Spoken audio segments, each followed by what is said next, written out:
విశేషమైన రథసప్తమి పర్వదినాన్ని మంగళవారం ప్రజలు భక్తి శ్రద్ధలతో జరుపుకున్నారు. రథసప్తమి అంటే సూర్య భగవానుని పూజించే పండుగ. మాఘమాస శుక్లపక్ష సప్తమి నాడు ఈ పర్వదినాన్ని ఘనంగా నిర్వహించుకుంటారు. భూమిపై జీవరాశులు సుభిక్షంగా మనగలుగుతున్నాయంటే అందుకు కారణం సూర్య భగవానుడే.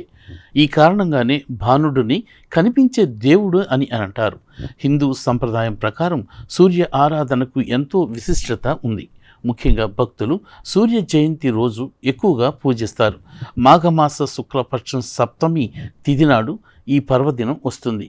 దీన్నే రథసప్తమి అని కూడా అంటారు. సూర్యుడు 7 గుర్రాలపై రథంపై దక్షిణాయనం ముగించి పూర్వోత్తర దిశగా ప్రయాణం సాగిస్తాడని భక్తులు విశ్వసిస్తారు. అది ఈ రోజు నుంచే ప్రారంభమవుతుంది. మాఘ సప్తమి నుంచి రానున్న 6 మాసాలు ఉత్తరాయణ పుణ్యకాలంగా పరిగణిస్తారు. రథసప్తమి అత్యంత పుణ్యప్రదమైనదని, సూర్య భగవానుడికి ఎంతో ఇష్టమైన రోజని పండితులు చెబుతున్నారు. ఇంతటి విశిష్టమైన రథసప్తమి పర్వదినాన్ని తెనాల్లో ఘనంగా నిర్వహించారు. పలు దేవాలయాల్లో విశేష పూజా కార్యక్రమాలు జరిగాయి.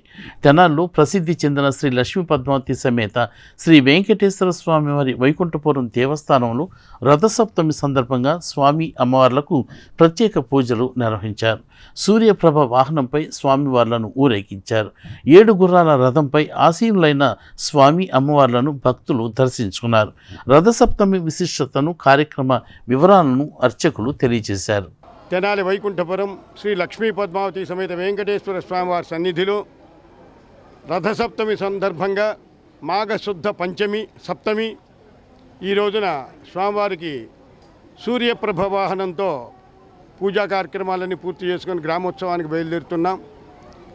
తెనాలి వాస్తవ్యులు శ్రీ తాడిపోయిన మల్లికార్జునరావు గారు, వారి కుమారులు వీరరాఘవులు, శ్రీనివాసరావు, సాంబశివరావు గారు ఈ ఉత్సవమూర్తుల్ని చేయించారు, సమర్పించారు.